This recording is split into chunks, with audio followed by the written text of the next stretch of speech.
All right, Dr. Taylor Marshall, who is a papist, a Roman Catholic, wrote a book on the Antichrist where he espouses the futurist eschatological view. Let's listen. What Catholics are to do when the false church emerges. Yes, we will be martyred. The Antichrist will ban all 7 sacraments. There will be no baptism, no confirmation, no masses.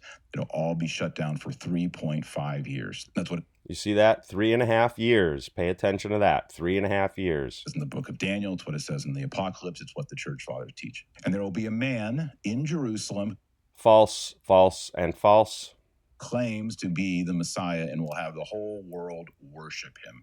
And they will place the mark of the beast on you, which is 666. All right. So the futurist eschatological system coming from the Papist. Now you got preterism and futurism, both opposed to each other, but each accomplishing the same goal, namely that of diverting men's minds from perceiving the truths contained in God's prophetic word, especially with regard to the identity of the Antichrist. That's how you know what preterism is versus what futurism is versus what the Bible teaches and what the Reformation taught, historicism. The only proper way to understand Bible prophecy, utilizing the day equals year principle, is imperative. So when we go to Scripture, let's look here. Let's go to Daniel 7. And then Revelation 11 through 13. Daniel 7, all the way down to verse 25. So this little horn that arises here, let's go here. The out of the fourth beast was the Roman Empire. It had 10 horns, symbolizing the 10 lesser tribal nations that made up the Roman Empire after its fall. 3 of the 10 would be plucked up by the roots before the little horn would arise and would have a mouth speaking great things. Again, the great words that the horn was speaking. Let's go down to verse 25. Speak words against the Most High, this Antichrist little horn would. Wear out the saints of the Most High, think to change the times and the law, and they shall be given into his hand for a time, times, half a time. So Taylor Marshall wants to say that's a literal 3.5 years. That's a typical futurist perspective. But the prophecy says a time times half a time. And Revelation 11, verses 2 and 3, 1,260 days, 42 months, same time period as Daniel 7:25. 42 months, 1,260 days. Revelation 12, verse 6, 1,260 days, the woman in the wilderness. And, of course, verse 14, for a time times half a time, the woman nourished in the wilderness. And Revelation 13, verse 5, again, allowed to exercise authority for 42 months. That's the sea beast. That's the Antichrist. Now, for people, futurists like Taylor Marshall, who want to say this is all in the future. So you got preterists say it's in the distant past. Antichrist is in the distant past. Jesuit origins of preterism, Louis de Alcazar.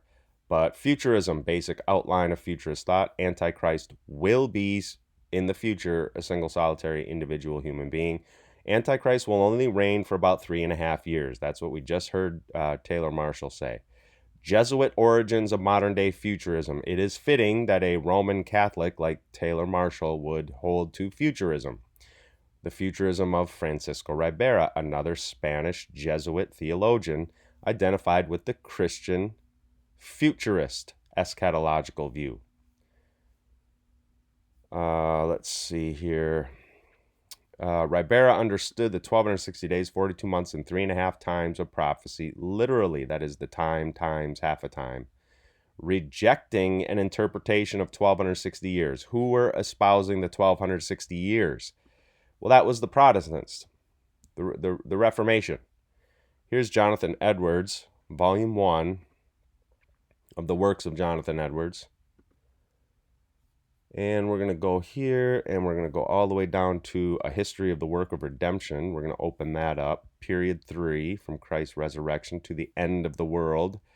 Notice he has a section here on the destruction of Jerusalem. but then to the time of Constantine, and then to the rise of the Antichrist. Notice Jonathan Edwards says the Antichrist did not arise until after Constantine's time. Really, he's going to say it's after the fall of the Roman Empire. So part 4, to the Reformation, right here.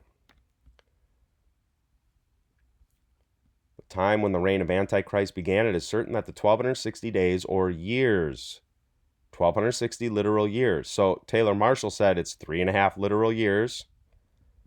Let's see here.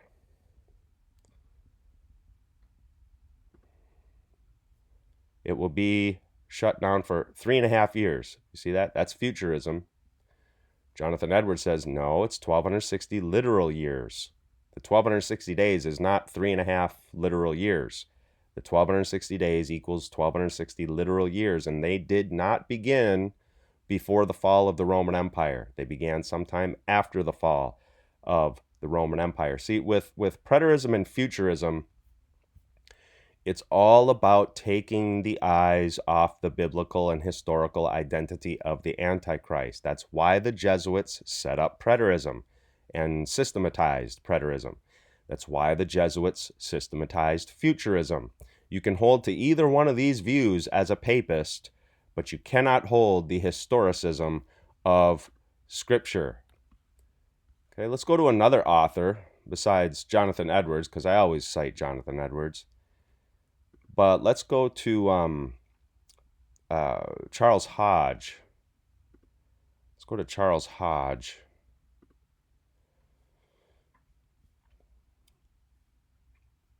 In his Systematic Theology book, Volume 3 of his Systematic Theology, he's got a section on Antichrist. Eschatology, open that up. The Second Advent. And Antichrist, right there. Antichrist is to appear before the second coming of Christ. That's expressly asserted by the Apostle Paul. He is Antichrist, deceiver, Antichrist of prophecy. The common opinion, however, amongst Protestants is that the prophecies concerning Antichrist have special reference to the papacy. The papacy.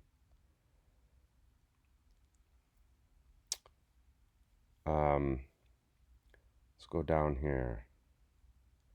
First question, whether Antichrist is a particular individual or an institution, a power or corporation. See, so Taylor Marshall will say, and the dispensational futurist will say, it's going to be a particular individual.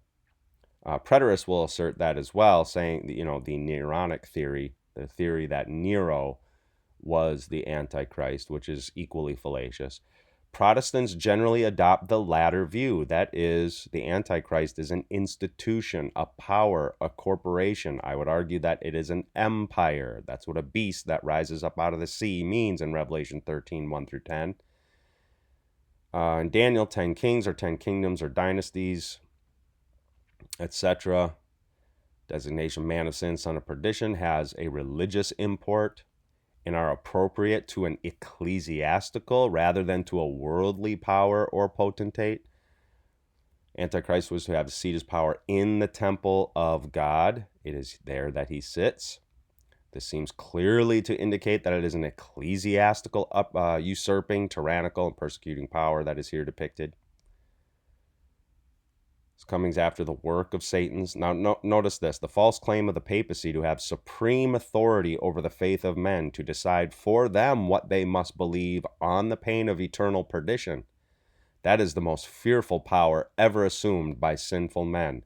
These claims have no parallel in the history of the world, says Charles Hodge, Volume 3 of his Systematic Theology book. If such pretensions as these do not constitute the power which makes them Antichrist, then nothing more remains. Any future Mr. Diabolical Antichrist that may arise must be a small affair compared to the papacy. That's Charles Hodge. That's historicism, right there. Not preterism, not futurism, historicism. Jonathan Edwards, not preterism, not futurism, historicism. If we want to go to one more place, let's look at John Gill's commentary on Revelation chapter 11, verse 2, talking about the 42 months. Talking about the 42 months. The holy city they shall tread underfoot 42 months, right there. The duration of this tyrannical and oppressive reign will be 42 months, which, being reduced to years, makes just 3 years and a half. But then this date cannot be understood strictly and literally. Indeed, it is symbolic in the prophetic scriptures of Daniel and Revelation.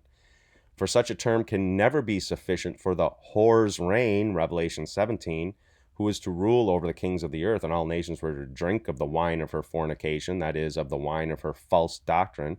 This is too short a time for her to gain so much power, honor, and riches as in the 13th, 17th, and 18th chapters of the book of Revelation show, as well as too short for the afflictions and persecutions of the saints by her. Wherefore, this must be understood prophetically of so many months of years, reckoning a day for a year after the prophetic style makes 1260 years.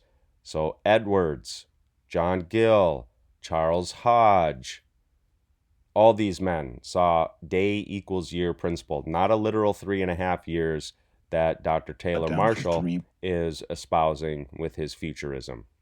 So shorter video, I know, but let me know what you think in the comments down below. This is this is dispensational futurists get their futurism from this Jesuit nonsense as a part of the counter-reformation over and against the Protestant Reformation and what the reformers were teaching concerning the identity of Antichrist. Anyway, talk to you soon. Soli Deo Gloria.